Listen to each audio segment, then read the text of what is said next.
और गति के नियम के अनुसार कल न्यूटन के सेकेंड लॉ या न्यूटन के गति के द्वितीय नियम पढ़े थे, उसी के अनुसार आज जो फोर्स का इक्वेशन कैसे बनाया जाता है उसके बारे में आज जानेंगे। तो बाबू आज हम आपको बता दें कि आप जानते हैं कि संवेग क्या है, इसके बारे में हम लोगों ने जाना था। संवेग में परिवर्तन क्या है, इसके बारे में हम लोगों ने जाना था, और संवेग में परिवर्तन के दर क्या है। तो आपको बता दें कि मान लीजिए m द्रव्यमान की कोई वस्तु है जिसकी प्रारंभिक वेग u है, कुछ समय के अंतराल के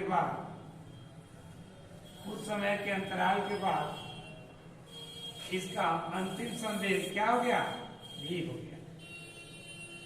यानी द्रव्यमान वही है, पहले था u और क्या हो गया बाद में v, कुछ समय के अंतराल है। तो आप लोगों ने क्या पढ़ा था, न्यूटन सेकेंड लॉ के अनुसार न्यूटन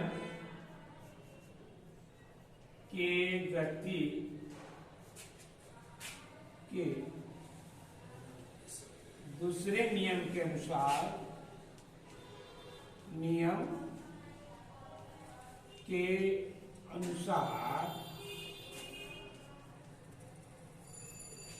क्या बताए थे कल बाबू कि संवेग में परिवर्तन की दर उस पे लगाए गए बल के बराबर है ना जी। तो संवेग में परिवर्तन यानी फोर्स क्या हो जाएगा जी, संवेग में परिवर्तन का दर उस पे लगाए गए फोर्स के बराबर। दर यानी क्या होगा, डेल्टा टी भी होगा, ठीक। यानी डेल्टा पी का मतलब क्या हो गया, अंतिम संवेग यानी फाइनल पोटेंशियल नहीं मोमेंटम का, और इनिशियल मोमेंटम बाय क्या हो जाएगा जी, डेल्टा।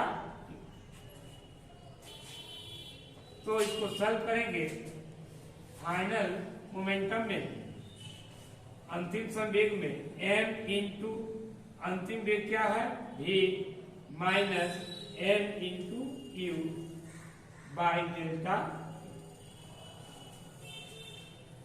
तो m कॉमन ले लेंगे तो बच जाएगा v minus u by delta T, ठीक। तो आपको मालूम होना चाहिए m इंटू ये क्या हो गया जी, ये आपका एक्सीलरेशन हो गया। क्या हो गया जी, एक्सीलरेशन हो गया। इससे पहले जानते हैं कि त्वरण बराबर होता है अंतिम वेग और प्रारंभिक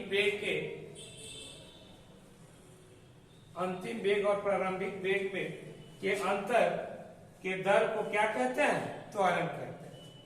या ऐसे भी परिभाषित कर सकते हैं, किसी वस्तु का के वेग में परिवर्तन के दर को क्या कहते हैं, त्वरण कहते हैं। तो किसी वस्तु की वेग के परिवर्तन में दर क्या है जी, यानी यहाँ पे लिख सकते हैं चूंकि a बराबर v minus you by T, या क्या है जी बाबू, इससे पहले हम लोग बता चुके हैं। यानी किसी वस्तु के वेग में परिवर्तन के दर को त्वरण कहते हैं। यानी हमें एक नया इक्वेशन मिला और इम्पोर्टेंट भी है, सबसे इम्पोर्टेंट न्यूटन लॉ का सबसे महत्वपूर्ण फॉर्मूलाओं में से एक है F बराबर ma, जिसके अनुसार फोर्स का इक्वेशन बनता है, ठीक। आपको एक और बात बता दें कि फोर्स यानी क्या बल है, बल का SI मात्रक न्यूटन यानी n से सूचित किया न्यूटन होता है। ये भी नोट कर लेना, न्यूटन होता है, ठीक। बल का सही मात्रा क्या होता है? न्यूटन होता है। और बल जब इसमें वेग है, एक्सेलरेशन सदिश राशि है, तो क्या होगा? बल कौन सा राशि होगा जी? सदिश राशि होता है, राशि होता। ये बात को ध्यान रखना। तो सबसे पहले हम लोगों ने फोर्स को क्या किए, डिफाइन कैसे किए थे? तो कहा गया कि हमें बताइए किस न्यूटन के किस लॉ के अनुसार फोर्स को डिफाइन किया गया। डिफाइन किया गया किससे? तो न्यूटन फर्स्ट लॉ के अनुसार परिभाषित होता किया था न्यूटन फर्स्ट लॉ से, और उसका इक्वेशन प्राप्त करते हैं न्यूटन सेकेंड लॉ से। और सबसे इंपॉर्टेंट इक्वेशन है यानी F बराबर m, यानी बल बराबर क्या हो जाएगा जी? बल बराबर द्रव्यमान गुने क्या हो जाएगा? त्वरण। द्रव्यमान गुने त्वरण। तो ये न्यूटन सेकेंड लॉ से इक्वेशन प्राप्त हुआ हमें। अब इसी के अनुसार हम लोग कुछ क्वेश्चंस बनाएंगे।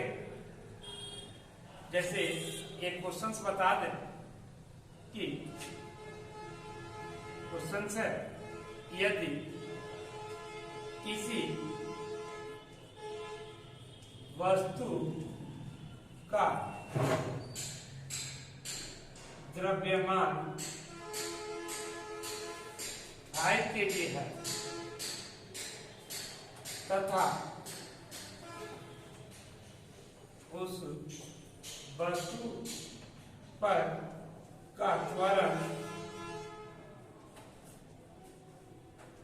3 मीटर पर सेकेंड स्क्वायर है, तो बल क्या होगा? बल क्या होगा? एक साधारण सा क्वेश्चन है। तो यहां पे क्या दिया गया बाबू? तो मास है कितना? 5 kg। एक एक्सेलरेशन कितना है? 3 मीटर पर सेकेंड स्क्वायर। एक्सेलरेशन का यूनिट से ही मालूम चल जाता है कि इसका यूनिट क्या है? मीटर पर सेकेंड स्क्वायर। तो क्या हो जाएगा जी? F बराबर होता है मास इंटू एक्सेलरेशन, यानी 5 इंटू 3 इक्वल टू कितना हो गया? 15 न्यूटन। तो ऐसे करके यानी क्या था जी? क्वेश्चन था कि 5 kg, यदि किसी वस्तु का द्रव्यमान 5 kg है तथा उस पर का त्वरण 3 मीटर पर सेकेंड स्क्वायर है, तो बल क्या होगा? साधारण सा क्वेश्चन। यानी क्या किया जी? द्रव्यमान है 5 kg, एक्सेलरेशन है 3 मीटर पर सेकेंड स्क्वायर। तो हमको अभी न्यूटन सेकेंड लॉ से एक इक्वेशन प्राप्त किया है, ये बराबर m, यानी बल बराबर मास गुने एक्सेलरेशन। तो यानी क्या होगा? मास था 5 और kg और एक्सेलरेशन है 3 मीटर पर सेकेंड स्क्वायर, मल्टीप्लाई किए तो हमें 3 न्यूटन। तो बाबू इस तरह के अनेकों क्वेश्चन हम लोग बनाएंगे। पहले हमें ये जानना जरूरी था कि न्यूटन सेकेंड लॉ से कौन से इक्वेशन प्राप्त होता है। ये इक्वेशन है आपके सामने है, तो इसको ध्यान पूर्वक बाबू देखे, इस क्वेश्चन को समझे और पुनः इसका नोट्स भी तैयार करें।